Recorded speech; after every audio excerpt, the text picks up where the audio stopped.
الحمد لله نحمده ونستعينه ونستغفره ونعوذ بالله من شرور أنفسنا ومن سيئات أعمالنا. من يهده الله فلا مضل له ومن يضلل فلا هادي له، وأشهد أن لا إله إلا الله وحده لا شريك له، وأشهد أن محمدًا عبده ورسوله. أما بعد، فإن خير الحديث كتاب الله، وخير الهدي هدي محمد صلى الله عليه وسلم، وشر الأمور محدثاتها، وكل محدثة بدعة، وكل بدعة ضلالة، وكل ضلالة في النار. أعوذ بالله السميع العليم من الشيطان الرجيم. يا أيها الذين آمنوا اتقوا الله حق تقاته ولا تموتن إلا وأنتم مسلمون. يا أيها الناس اتقوا ربكم الذي خلقكم من نفس واحدة وخلق منها زوجها وبث منهما رجالا كثيرا ونساء، واتقوا الله الذي تساءلون به والأرحام، إن الله كان عليكم رقيبا. يا أيها الذين آمنوا اتقوا الله وقولوا قولا سديدا يصلح لكم أعمالكم ويغفر لكم ذنوبكم، ومن يطع الله ورسوله فقد فاز فوزا عظيما. وقال عز من قائل: إن عدة الشهور عند الله 12 شهرا في كتاب الله يوم خلق السماوات والأرض منها 4 حرم، ذلك الدين القيم، فلا تظلموا فيهن أنفسكم. عن أبي هريرة رضي الله عنه قال: قال رسول الله صلى الله عليه وسلم: أفضل الصيام بعد رمضان شهر الله المحرم، وأفضل الصلاة بعد الفريضة صلاة الليل. أخرجه مسلم في كتاب الصيام. حاضرین جمعہ، بزرگوں، نوجوانوں، دینی ملی بھائیوں، عزیز بچوں، پردہ نشین قابل قدر اسلامی بہنوں، اللہ تبارک تعالیٰ کے ہمارے اوپر بہت سارے انعامات اور احسانات ہیں، اور انہی انعامات اور احسانات میں ایک احسان اور ایک نعمت یہ بھی ہے کہ اللہ تبارک تعالیٰ ہمارے لیے سال میں کچھ ایسے مواسم، کچھ ایسے سیزن، یا کچھ ایسے دن، یا کچھ ایسے اوقات لاتا ہے کہ جن دنوں میں، جن لمحات میں، جن اوقات میں ہم جو عمل کریں گے اس کا ثواب بنسبت دوسرے دنوں کے کہیں زیادہ ہوتا ہے. اور یہ اللہ تعالیٰ صرف اور صرف اس لیے کرتا ہے ہمارے ساتھ رحمت و شفقت کا برتاؤ کرتے ہوئے کہ ہم سب اللہ کے بندے ہیں، اور اللہ کے جو بندے ہوتے ہیں یا بندیاں ہوتی ہیں، مومن مرد ہوتا ہے، مومنہ عورت ہوتی ہے، انسان ہونے کی بنیاد پر، بشری تقاضے کی بنیاد پر اس سے بہت ساری غلطیاں ہوتی ہیں. تو ان گناہوں کی مغفرت کے لیے اللہ تعالیٰ اپنی ان بندوں کے لیے کچھ ایسے اوقات، کچھ ایسے لمحات اور کچھ ایسے ایام مہیا کرتا ہے کہ جن دنوں میں یہ عبادت کر کے اللہ تعالیٰ کی خوشنودی حاصل کر سکیں، اور وہ عبادت اور وہ نیک عمل ان کے گناہوں کا کفارہ ہو سکے. الحمدللہ یہ مہینہ ماہ محرم کا ہے جس سے ہم گزر رہے ہیں. ماہ محرم کی آج 3 تاریخ ہے، اور ماہ محرم یہ ہجری سال کا پہلا مہینہ ہوتا ہے. یہ مہینہ بڑی ہی اہمیت کا حامل ہے. جب ہم قرآن کریم کو پڑھتے ہیں، نبی کریم صلی اللہ علیہ وسلم کی احادیث مبارکہ کو پڑھتے ہیں، تو قرآن و حدیث کے اندر اس مہینے کی خاص فضیلت کا اور خصوصیات کا ذکر ہے. اللہ تبارک تعالیٰ نے قرآن کریم کی سورہ توبہ کی آیت نمبر 36 جس میں اللہ تعالیٰ نے فرمایا ان عدت الشہور عند اللہ 12 شہرا فی کتاب اللہ یوم خلق السماوات والارض منها 4 حرم ذلك الدین القیم فلا تظلموا فیہن انفسکم۔ مہینوں کی تعداد جس دن سے اللہ تعالیٰ نے زمین و آسمان کو پیدا کیا ہے یہ 12 مہینے ہیں، اور 12 مہینوں میں سے 4 مہینے یہ حرمت کے ہیں جن کا ایک خاص مقام ہے اور انہیں حرمت کا مہینہ قرار دیا گیا ہے، اور یہی درست دین ہے۔ تو ان مہینوں کے اندر تم اپنے اوپر ظلم نہ کرو، اللہ کی معصیت کر کے، اللہ کی نافرمانی کر کے، اور ان مہینوں کی حرمت کا پاس و لحاظ نہ کر کے تم اپنے اوپر ظلم اور زیادتی نہ کرو۔ تو قرآن کریم کی آیت ہمیں اس بات کا درس دیتی ہے کہ یہ محرم الحرام کا مہینہ یہ حرمت کا مہینہ ہے، اور یہ وہ مہینہ ہے کہ زمانے جاہلیت میں نبی کریم صلی اللہ علیہ وسلم کی بعثت سے پہلے بھی کفار مکہ جو بات بات پہ ان کی تلواریں نکل جاتی تھیں اور ایک قبیلہ دوسرے قبیلے کے خون کا پیاسا ہو جاتا تھا، وہ لوگ بھی محرم الحرام جو حرمت کا مہینہ ہے اس مہینے میں وہ جنگ و جدال، قتل و خوریزی، لڑائی اور دوسری چیزوں سے اپنے آپ کو بچاتے تھے، حتیٰ کہ یہاں تک تاریخ نگاروں نے لکھا ہے کہ اگر محرم الحرام کے مہینے میں ایک باپ اپنے بیٹے کے قاتل کو سامنے پا جاتا، ایک بیٹا اپنے باپ کے قاتل کو سامنے پا جاتا کہ وہ سامنے آ گیا ہے، پھر بھی اس کے اوپر حملہ نہیں کرتا اور اپنے باپ کے قتل کا بدلہ نہیں لیتا، باپ اپنے بیٹے کے قتل کا اور بیٹا اپنے باپ کے قتل کا بدلہ نہیں لیتا، یعنی وہ لوگ بھی اس محرم کے مہینے میں ان منکرات سے بچتے تھے اور اس کا پاس و لحاظ رکھتے تھے۔ تو ہم اور آپ کو بھی جب یہ محرم الحرام کا مہینہ حرمت کا مہینہ ہے تو اس مہینے کے اندر عام دنوں میں بھی انسان ظلم و زیادتی، اللہ کی معصیت اور نافرمانی سے بچے، لیکن اس مہینے میں خاص طور سے اس کا اہتمام کرے، کیونکہ اللہ تبارک تعالیٰ نے اس مہینے کو حرمت کا مہینہ قرار دیا ہے، حرمت کا مہینہ قرار دیا ہے۔ دوسری چیز یہ ہے کہ اس مہینے کی خاصیت یہ ہے کہ اللہ تبارک تعالیٰ نے کہا ہے کہ شہر اللہ المحرم، نبی کریم صلی اللہ علیہ وسلم نے اس مہینے کی نسبت اللہ کی طرف کی ہے کہ محرم کا مہینہ یہ اللہ کا مہینہ ہے۔ چنانچہ صحیح مسلم کی کتاب الصیام کی حدیث جس کے راوی ابو ہریرہ رضی اللہ تعالیٰ عنہ ہیں، اللہ کے رسول صلی اللہ علیہ وسلم نے ارشاد فرمایا افضل الصیام بعد رمضان شہر اللہ المحرم، رمضان کے فرض روزوں کے بعد سب سے بہتر، سب سے افضل روزہ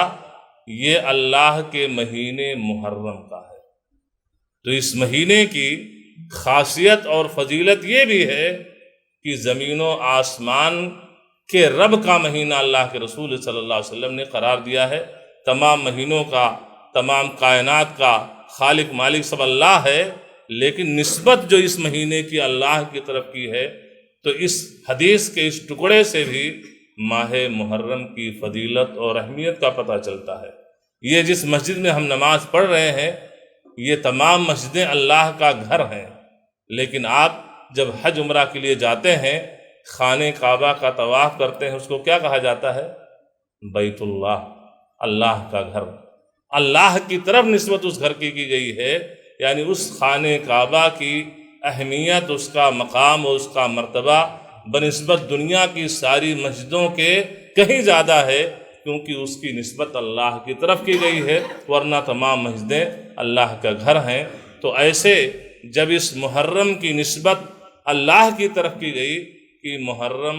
یہ اللہ کے مہینے میں سے ایک مہینہ ہے، تو اس سے بھی اس ماہ محرم کی فضیلت کا اور اس کی اہمیت کا پتہ چلتا ہے۔ تو یہ ہے اس ماہ محرم کی فضیلت اور اس کی اہمیت، اس کا مقام اور مرتبہ، اور اسی لیے اہل علم نے اس حدیث کی شرح میں لکھا ہے کہ جس طریقے سے انسان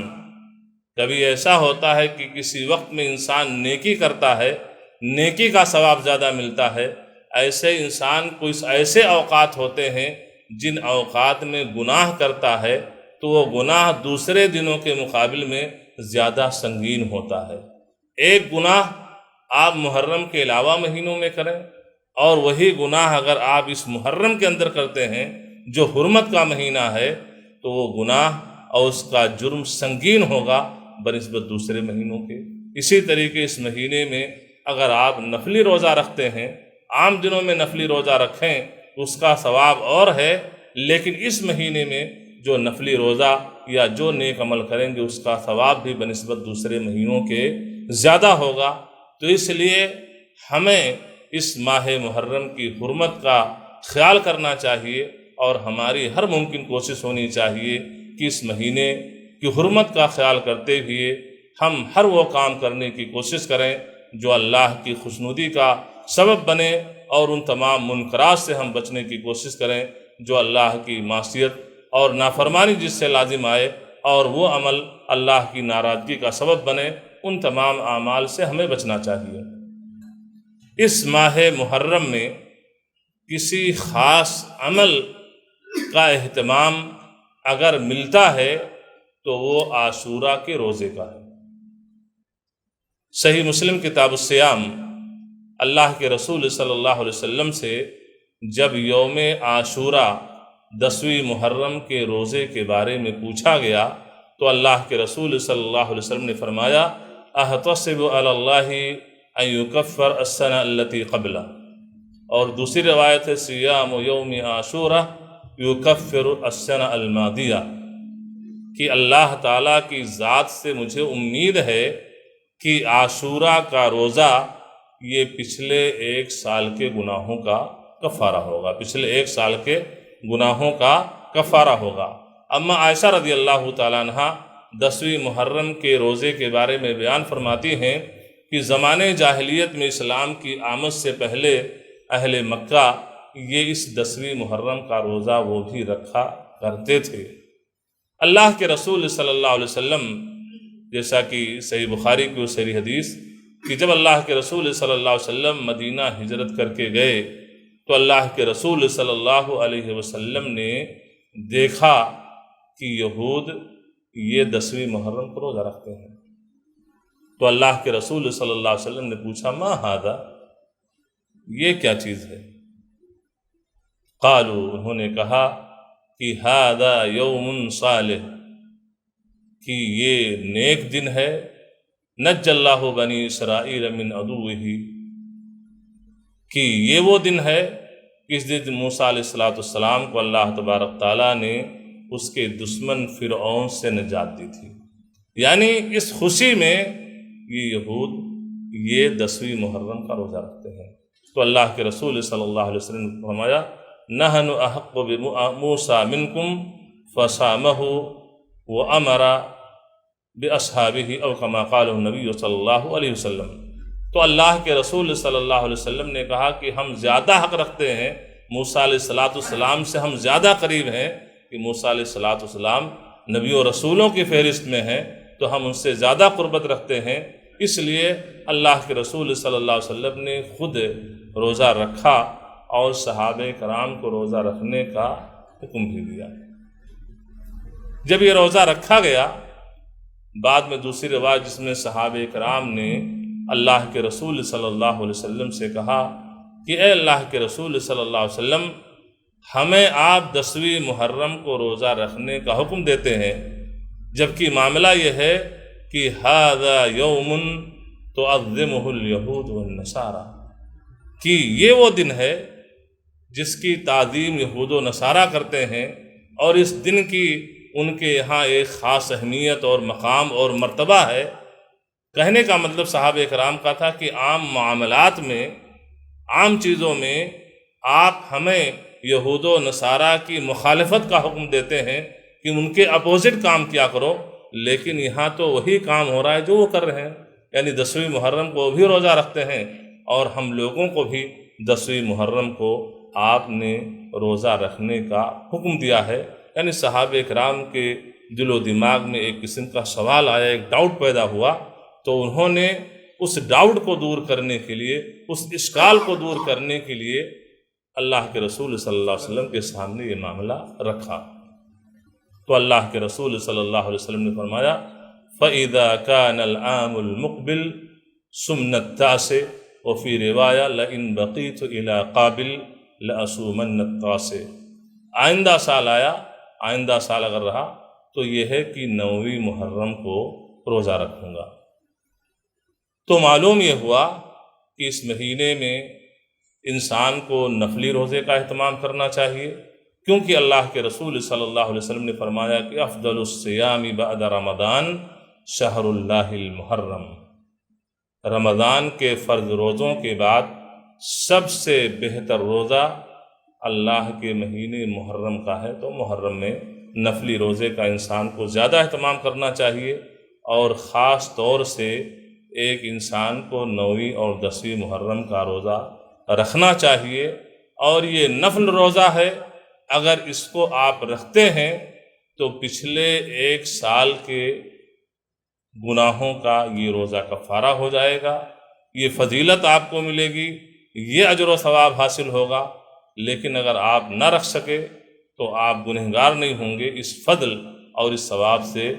محروم ہوں گے، تو اس کا اہتمام کرنا چاہیے۔ حافظ ابن حجر رحمہ اللہ نے اپنی کتاب فتح الباری کے اندر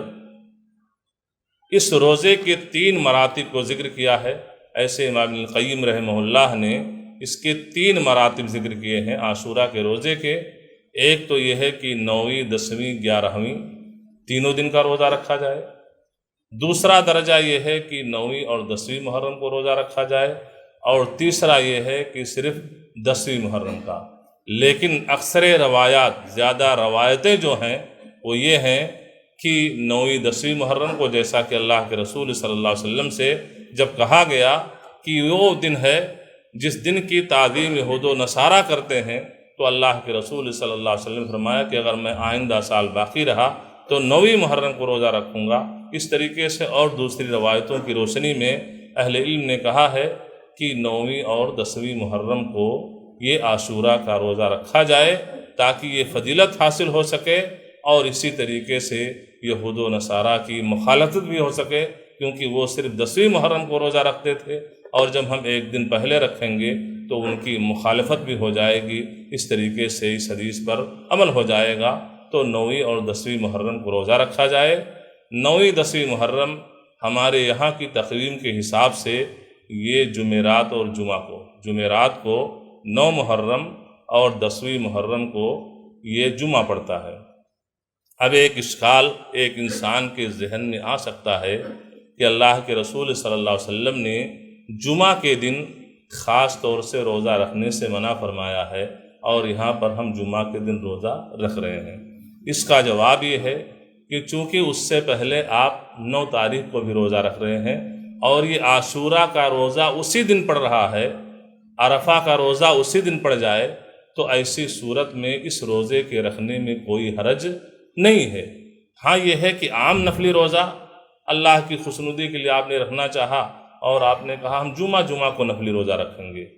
تو یہ چیز ممنوع ہے کہ جب آپ جمعہ کو کسی نفلی روزے کے لیے خاص کر لیں، ورنہ مناسبت سے، جیسے عاشورہ کا دن جمعہ کو پڑ گیا، عرفہ کا دن جمعہ کو پڑ گیا، ایام 20 کے آپ روزے رکھتے ہیں 13، 14، 15 تاریخ کو، اب وہ جمعہ ہی کے دن 13 دن پڑ گیا، 13 تاریخ پڑ گئی، یا 14 تاریخ جمعہ کو پڑ گئی، تو اس روزے کے رکھنے میں کوئی حرج نہیں ہے۔ اقول قولی ھذا القول واستغفر اللہ لی ولکم ولسائر المسلمین فاستغفروہ انہ هو الغفور الرحیم۔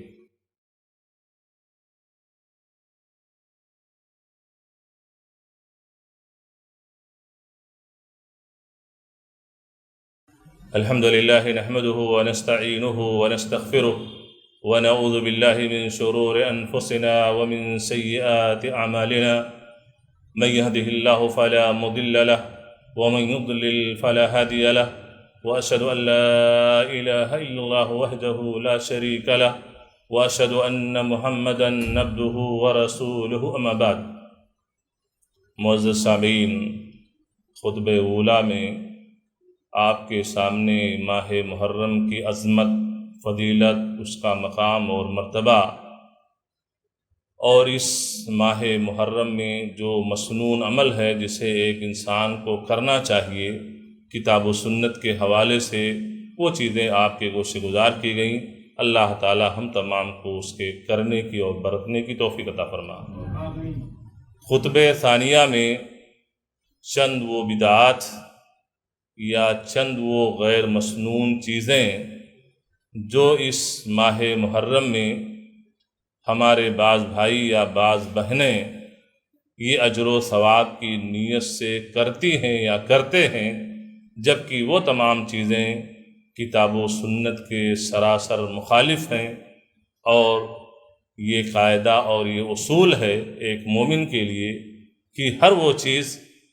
جو آپ کی نگاہ میں کتنی اچھی کیوں نہ ہو اور اسے آپ اجر و ثواب کی نیت سے کرنا چاہتے ہوں، لیکن اگر اس پر نبی کریم صلی اللہ علیہ وسلم کی مہر نہیں لگی ہوئی ہے، آپ کا فرمان اس سلسلے میں نہیں ہے، آپ کا عمل اس سلسلے میں نہیں ہے، آپ کے صحابہ کرام کا عمل نہیں ہے،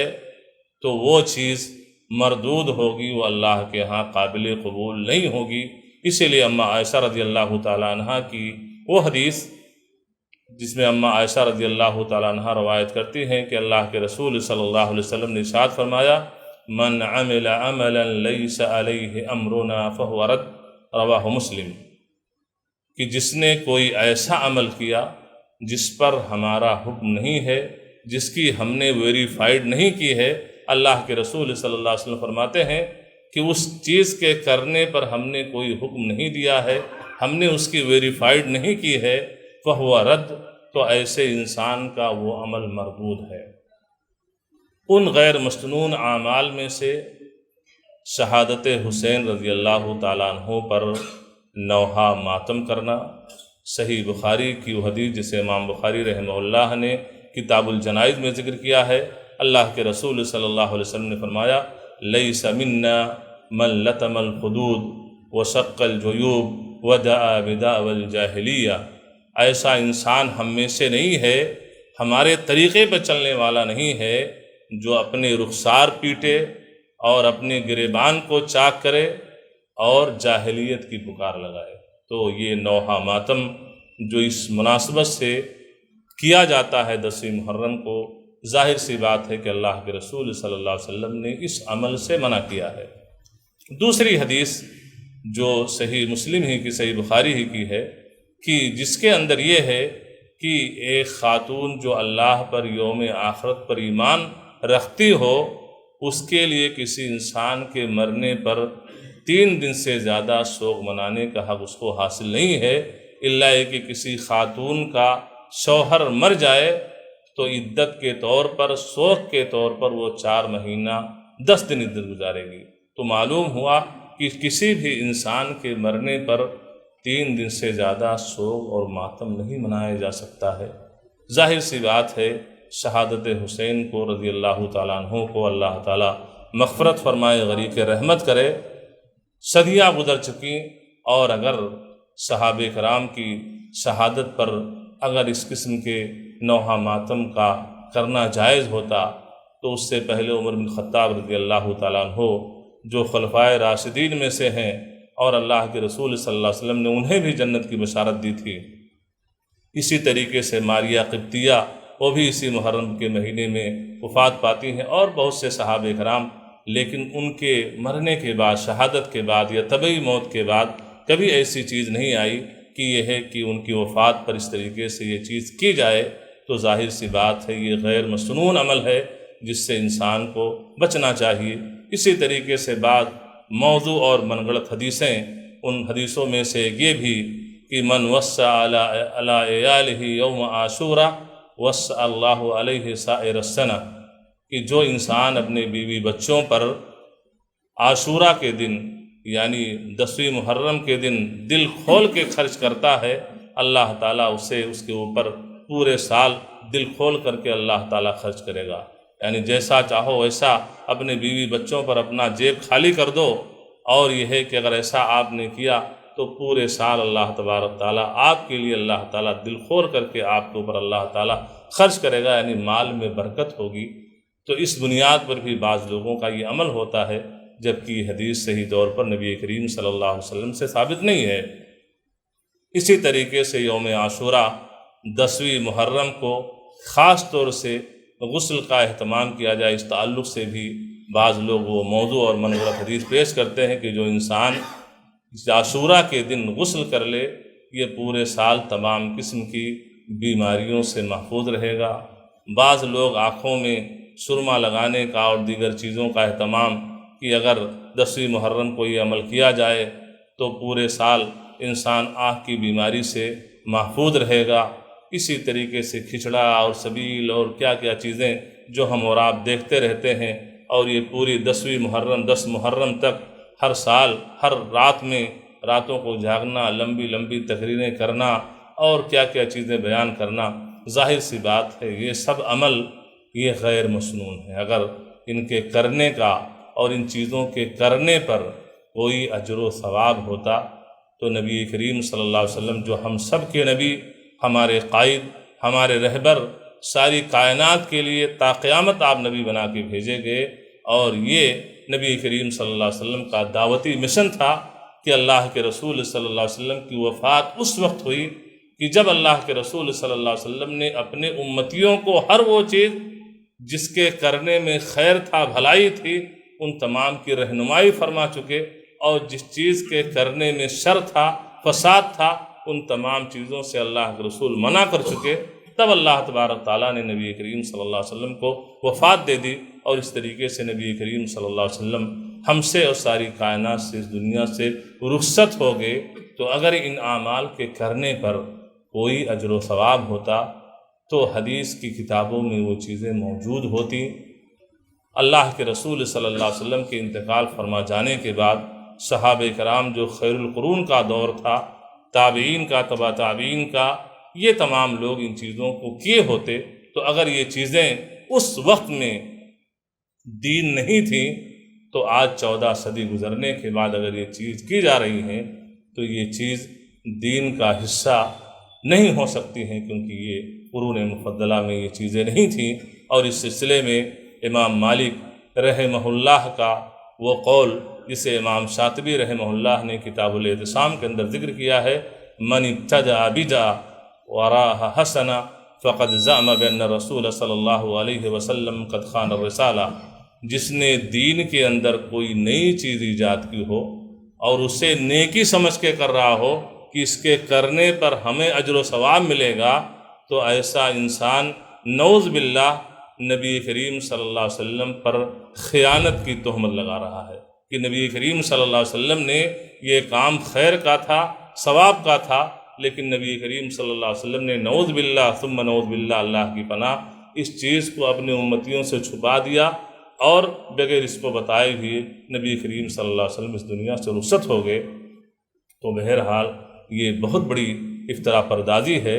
اور بہت بڑی جرت ہوگی ایسے انسان کی۔ عبداللہ بن مسعود رضی اللہ عنہما یہ فرمایا کرتے تھے، اتبعوا ولا تبتدعوا فقد کفیتم، لوگوں تم سنت رسول کی اتباع اور پیروی کرو، دین کے اندر جو بدعتیں ہیں ان بدعتوں اور نئی چیزوں کی ایجاد سے بچو، اس لیے کہ سنت رسول صلی اللہ علیہ وسلم کی اتباع اور پیروی تمہارے لیے کافی ہے۔ اللہ تبارک تعالیٰ سے دعا ہے کہ اللہ تبارک تعالیٰ ہم تمام لوگوں کو اس ماہ محرم کی عظمت اور اس کی فضیلت جو ہے اور اس کی جو حرمت ہے، اللہ تبارک تعالیٰ ہمیں اور ملت اسلامیہ کے ہر فرد کو اس مہینے کی حرمت کا پاس و لحاظ رکھنے کی توفیق عطا فرما۔ اس ماہ محرم میں نفلی روزہ اور خاص طور سے 9ویں 10ویں محرم کو نفلی روزہ رکھنے کا ہم اہتمام کریں۔ اللہ تعالیٰ ہمیں اس کی توفیق عطا فرمائے، اور جو بھی اس ماہ محرم کے حوالے سے باطل رسم و رواج جو پائے جاتے ہیں اس سے انسان خود بچے، اور اپنے سرکل میں جو بھی لوگ ہوں حکمت و دانائی کے ساتھ اچھے اسلوب اور اچھے انداز میں انہیں بھی ان چیزوں سے باز رہنے کی دعوت دے۔ اللہ تعالی ہم سب کو اس کی توفیق عطا فرما۔ ان اللہ و ملائکتہ یصلون علی النبی یا ایھا الذین آمنوا صلوا علیہ وسلموا تسلیما۔ اللہم صل علی محمد وعلى آل محمد كما صليت على إبراهيم وعلى آل إبراهيم إنك حميد مجيد. اللهم بارك على محمد وعلى آل محمد كما باركت على إبراهيم وعلى آل إبراهيم إنك حميد مجيد. إن الله يأمر بالعدل والإحسان وإيتاء ذي القربى وينهى عن الفحشاء والمنكر والبغي يعظكم لعلكم تذكرون. وآخر دعوانا